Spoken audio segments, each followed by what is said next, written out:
Hey guys, Z-Dog, Dr. Z, welcome to Live Roundz in Maui. I know. I hear it all. We took a vacation, we needed a vacation. We got lucky enough to be able to take a week and work remotely. So here we are in Maui, and we're getting ready for sunset. So I said, I'm going to share it with y'all, and we'll talk about stuff and things because I'm going to be home really shortly, and so I'm going to enjoy the last minutes here. It's been really nice to just unplug, unwind, and I'll say this,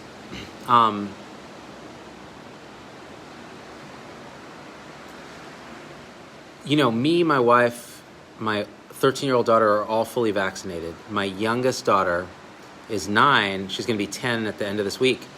And she can't be vaccinated, right? So getting into Hawaii, when we went earlier, it was an ordeal. You had to get everyone tested within 72 hours, etc. Now we just upload our vaccine cards, and then the youngest one gets tested at the airport, and it was much smoother. Now, you guys know I'm not a big fan of vaccine passports, right? But if you're trying to come to a place that has restrictions, because Delta variant and all that, it made it really easy. I think those kind of incentives are not a bad thing if you're trying to get people to voluntarily get vaccinated. Because now we're talking about mandates and requirements and, what the French are doing and all this other stuff. And it's Americans often don't like that stuff. Now, we have vaccine mandates for kids. We've had them forever. It's not a new precedent, right? But I think a lot of people still express concern, we don't have enough data on these vaccines, and, these are too new, and so on. And I get the intuition on that. It feels that way, doesn't it, right? But the truth is, hundreds of millions of doses given, lots of data. We've caught very rare adverse events that would be otherwise kind of hard to catch in a clinical trial because you don't have enough numbers. And it's really never been precedented with previous vaccines that you have long-term effects beyond about 2 months of the administration of the vaccine that's ever been seen with other vaccines. Now, these are a new technology, but there's really nothing new about the overall approach, which is generate an antigen, form an immune response, etc. So it would be really, really, really unlikely that these vaccines have long-term side effects that we don't know about. We know about the short-term side effects, with J&J, it's those rare blood clotting or rare Guillain-Barré syndrome.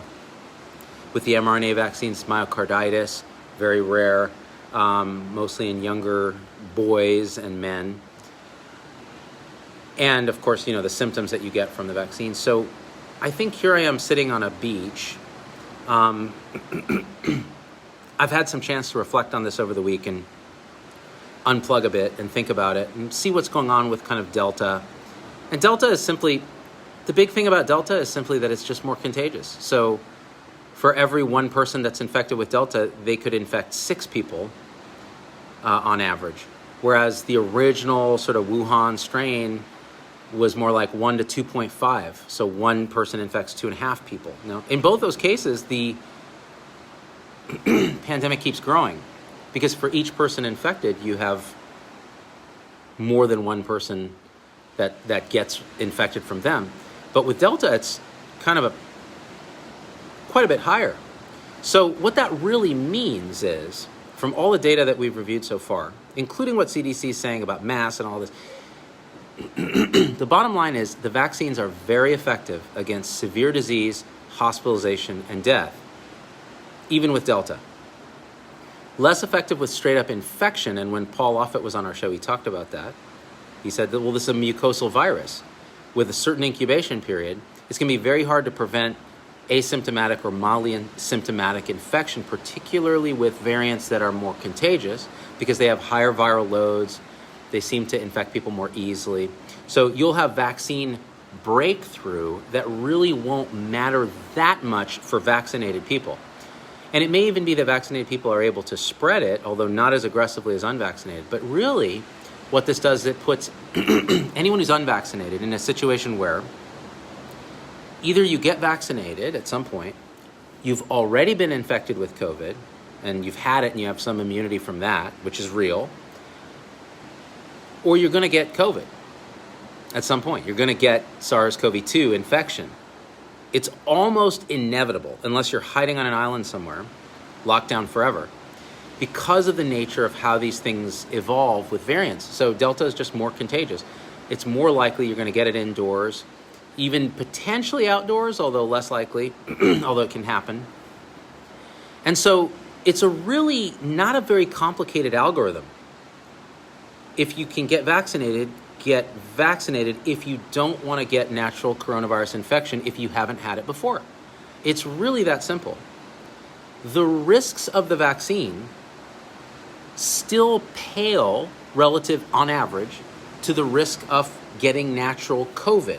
Even if you know everybody's had the asymptomatic case and they've walked it off, it's nothing like, not even a flu for them. Yeah, that can happen. Or you can get very sick, you can get blood clots, you can get intubated in the ICU, you can die, you can get long COVID, all these other things that, again, the percentages are not high, but when you talk about a whole population, those numbers add up, right? So for me, sitting here, fully vaccinated, by the way, ain't nobody wearing a mask around here, including, except for in grocery stores where it's mandated in Hawaii. It seems like people are generally being cool and chill and enjoying what this place has to offer, which is great for the local economy. It's great for their own mental health, being, cooped up in a pandemic. And largely that's possible because of vaccination, even in the setting of Delta. So I think what I'm trying to say is, if you're on the fence about getting vaccinated, if you're even like, well, I don't know, risk benefits, I would strongly recommend you get vaccinated. And that's just pure, like everything I've seen so far, talking to all the people. And look, I talk to a lot of voices that are very heterodox, meaning they don't toe the party line about masks. They don't toe the party line about closing schools. They don't toe the party line about, kids and the vaccine even. But to a one, people like Monica Gandhi, Jay Bhattacharya, Vinay Prasad, Marty McCary, heterodox voices all, have been fierce advocates of vaccination. And they would have every incentive, believe me, they would have every incentive to tell you otherwise if they felt otherwise, right? So that tells you something, all right? The people that you see that are advocating against this are fringe characters. And look, I'm going to be as firm as I can be, because I've given them a lot of latitude, because I don't want to come across as closed-minded about this, because I'm actually not. Like you guys saw, I was very skeptical about the vaccines coming out quickly and so on. Those skepticisms have been laid to rest by data, right? Man, that sunset's beautiful. Wow. At some point, I'll turn this camera around and you can just see it without having to look at my face. But this is important. I think I want to tell you guys this, because I don't think it's fair that I get to come here and relax with my family who are vaccinated, except for my daughter, who is low risk at age 9, is not obese, does not have medical problems that put her at risk. I don't think it's fair that I can sit here and be like, oh, look at Hawaii, this is great, without telling you, hey, there's something you can do to get back to normal collectively, because you know the public health officials are going to keep pounding on restrictions like masks and all this other stuff. They're going to keep trying to take away our general level of freedom, because they love to do that, let's be honest. They say they don't, but they like the power of it. It's an easy way to end that. Now, you may say, well, we'll all get vaccinated, then they'll come up with another excuse. Well, at that point, you got to push back. Like, even me now, like, as much as I think masks are, first of all, when I see like people in my hometown wearing masks outside, I want to just slap all the faces, because there's no science, right? But even now, like if CDC is saying, well, we recommend it indoors, there's probably a reason for that, and that is that the R naught, the reproductive number of Delta, is so high that if you're not vaccinated, you're going to get COVID, right? Now, if you're vaccinated, the chances are, if you get COVID, you're going to be asymptomatic or mildly symptomatic or not have severe disease, but there's a small chance you will, but so what? There's a small chance you'll get hit by an asteroid or struck by lightning. It's a little higher than that. But their point is, well, how are we even going to be policing who's wearing masks, who's not? It's like these practicalities. So they're going to say, wear masks. It is beyond effing frustrating for people who just did the right thing, got vaccinated, looked at the science, looked at science actually, the science is dogma, science is the process, and said, okay, I'm convinced now that the risks of this vaccine are well outweighed by the benefits. I went and got it. I did the right thing. I got both doses, or I was previously infected. I got a single dose or no dose because I was previously infected and I respect natural immunity. Getting another dose might be okay, might not hurt you. It was definitely not going to hurt you, but it might even give you a little benefit like a booster, but you don't got to, right? You're a responsible, thoughtful person who looks at the data and made the right decision. And how do they reward you? They look at the dum-dums who didn't do that. And when I say dum-dums, I mean, I'm really referring to the people who look at the same data, come to completely different conclusions, are unpersuadable, and are going to continue now to vocally advocate that people don't get vaccinated. Scientific disagreement is fine. But those guys are then going to influence people who then don't get vaccinated. So what does that mean? That means now, we who did the right thing, and I'm looking at all y'all, have to continue to mask and not open up the way that we wanted to open up because what? So it's frustrating, right? It's frustrating. It's beyond frustrating, but it's expected. Why? Because public health officials did a shit job of explaining this vaccine properly. They allow misinformation to flourish and then they censor it on Facebook and YouTube, thinking that's going to stamp it out. How'd that work out? How does censoring information work out for people who have a tendency to unconsciously want to believe that information anyways because they're against whatever, right? Or they're just nervous. Oh man, why is the government or YouTube and these oligopolies silencing heterodox voices that are questioning the vaccine? That doesn't feel right. And now we're in this. You have what was predictable, a very contagious variant that's actually susceptible to the vaccine, right?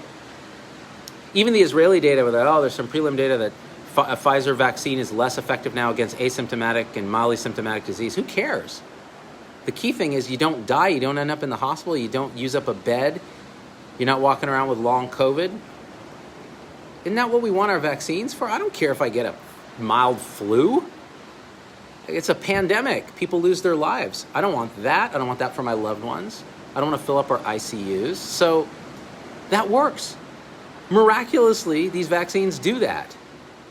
Why the hell are we only at half the US population fully vaxxed? And if you vaccinated all the adults, all the vulnerable adults, you wouldn't even have to do the kids. I think. So then we wouldn't even have to have this conversation about myocarditis in boys. As rare as it is, it's a legit concern. As a parent, it's all fine and dandy, mild myocarditis, until your kid gets the myocarditis and is hospitalized for a period.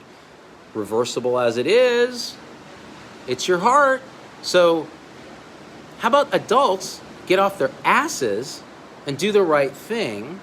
There is this tension, right? I have a very libertarian bias. You guys see it flash from time to time, and I'll call it out and say, there's my libertarian elephant, right?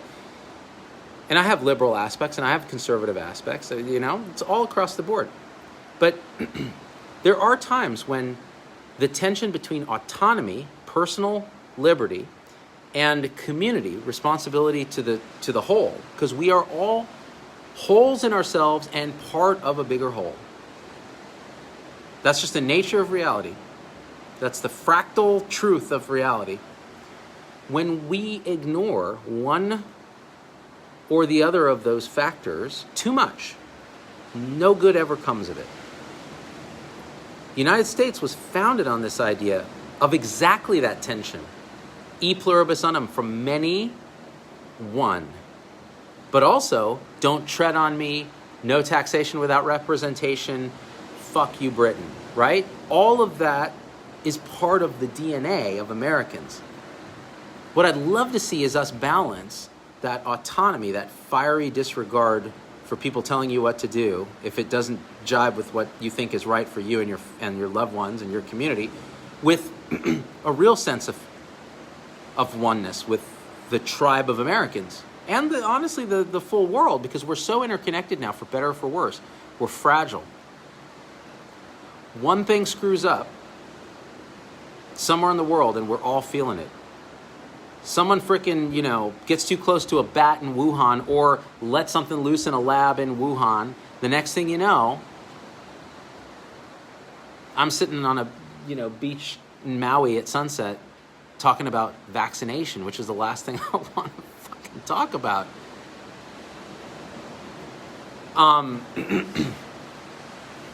The other thing that, I think is important is when you're talking about this stuff, you really need to be able to have a respectful discourse. It's easy to come on social media and leave some of these comments that you're just like, but what I'm going to start doing is have my team go through and just block people who do that. So if you want to get blocked, leave an ad hominem insult, leave, just drop misinformation and leave. Continue to pound something that's just like, look, don't, grandstand, do all that. Just going to block you because we want to set a tone in the conversation. If you come in the conversation, you're like, Z, I disagree on every single word you said. Every word you said, I disagree for these reasons. Perfect. Lay it out. Spell it out. Persuade people. Persuade me. That's great. But like, you're a bald pharma shill. Who's paying you? Yeah, block. You're an idiot. How's that for an ad hominem, right? So that's another thing we want to do is create an alt-middle kind of discourse. Now,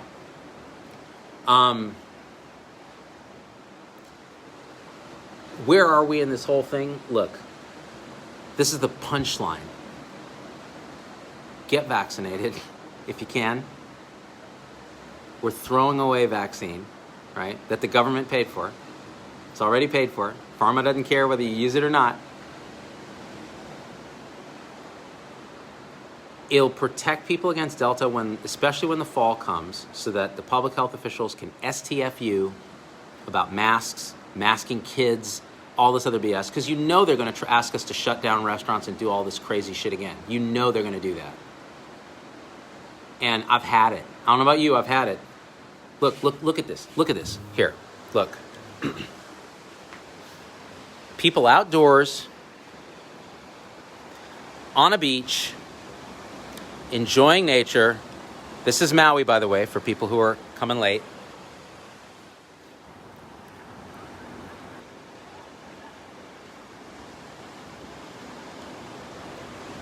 People want to get together again. They want to be with each other again. They want to enjoy human companionship. They don't want to be told what to do, right? Well, what have we done historically for this to protect the whole community?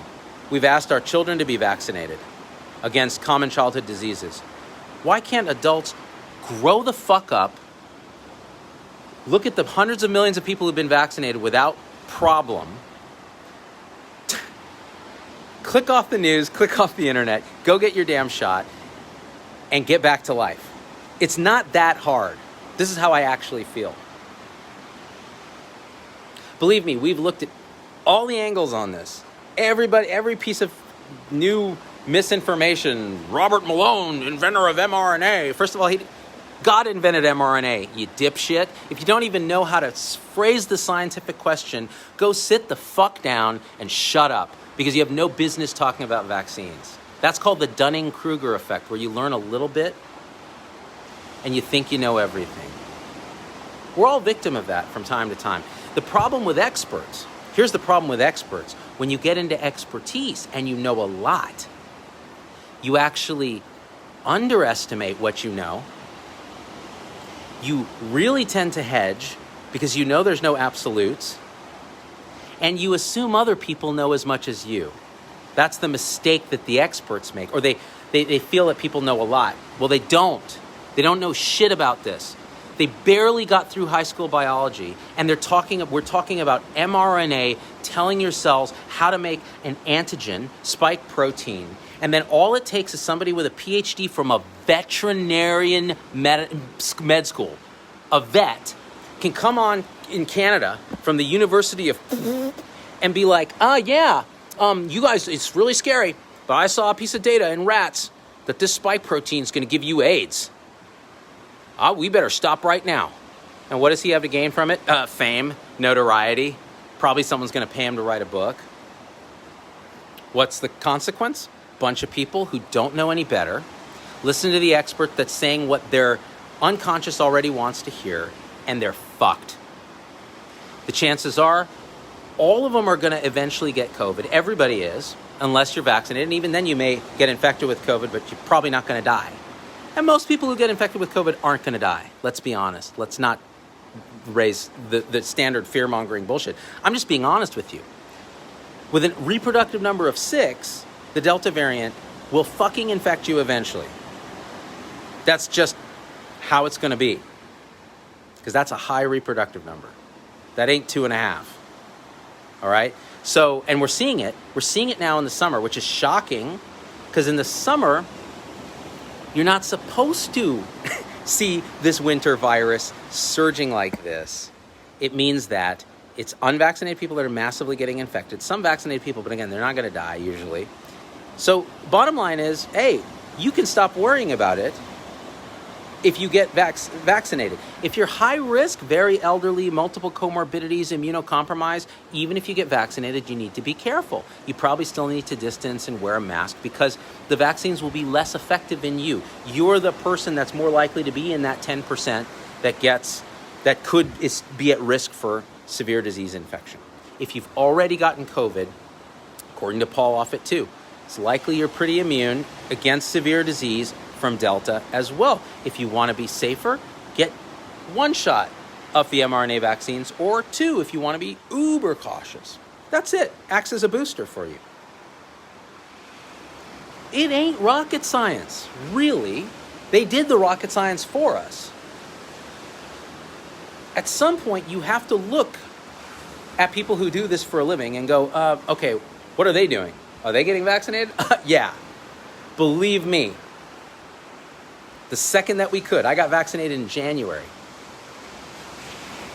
Which means, according to Pfizer, my immunity is waning, except against severe disease and death, which is all I care about. Friggin' bring on COVID. I'll isolate. It's great. I'll get some time off. Hide out in my studio. Keep my family safe. Hang out. No big deal. My family's safe anyways because they're vaccinated, except for the youngest, who's safe because she's young. Her chance of getting Miss C and all this other stuff is really small, you guys. I'm more worried about her crossing the street and getting hit by a car. So, that's really it. And you can continue to watch the news and get scared even if you're vaccinated. Oh my God, but Delta. The news just wants you to be terrified constantly. That's their incentive. Oh shit, we gotta look at this. Hold on.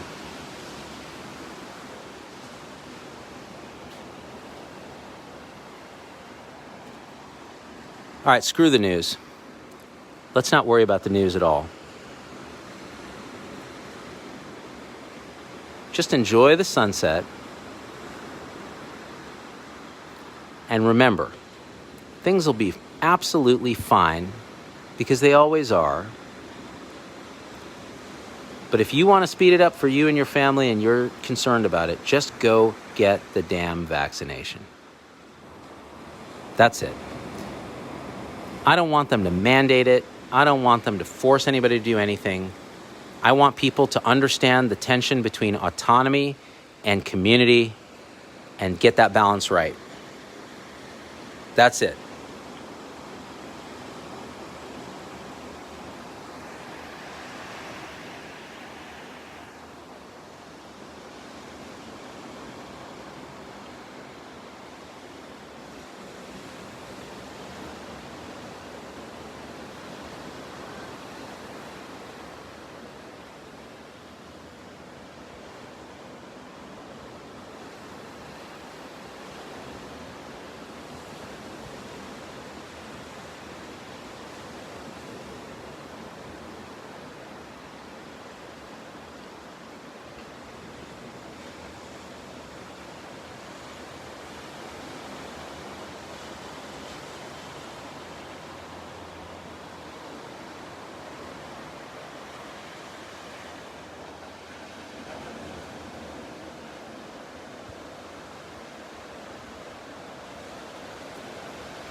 Hard to beat that, huh?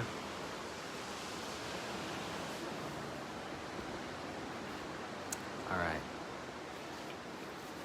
So,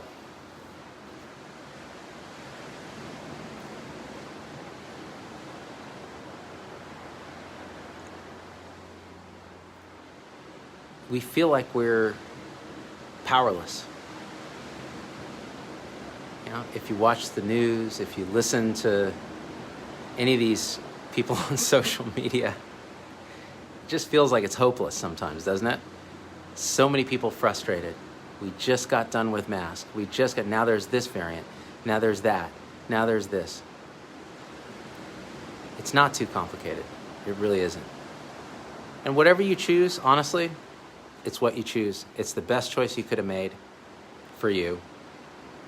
The best we can do on our end is try to educate and be honest and be authentic and say, this is what we've done for our family. This is what we believe strongly about. Me and my colleagues who care deeply about this. We care about our colleagues too. We don't want them getting overrun again with unvaccinated people getting infected with, a more contagious variant. Not necessarily more deadly, but more contagious, which means you're more likely to get it, have higher viral loads and all that. It's more transmissible. So that being said,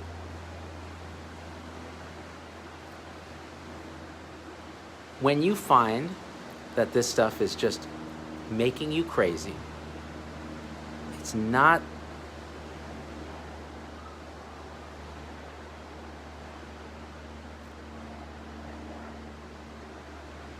there's nothing that traps you in that thought but your own mind. All you got to do is just pay attention to what's happening right now.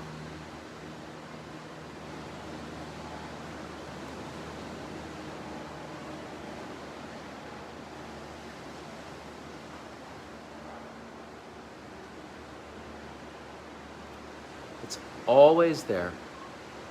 It's never not. The present moment is always right here, and you don't even escape to it because you never left it.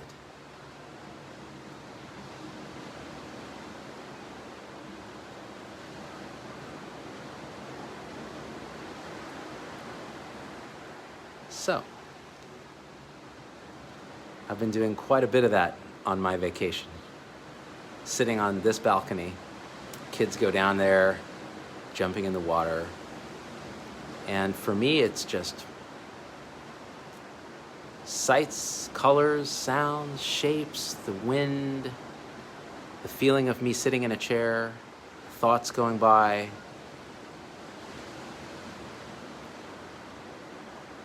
And that, by the way, that's stone cold sober.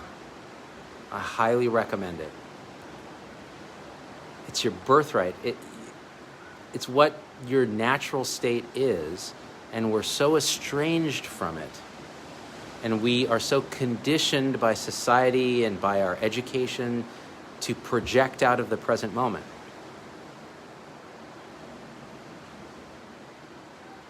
That when you rediscover it, it feels like you've come home.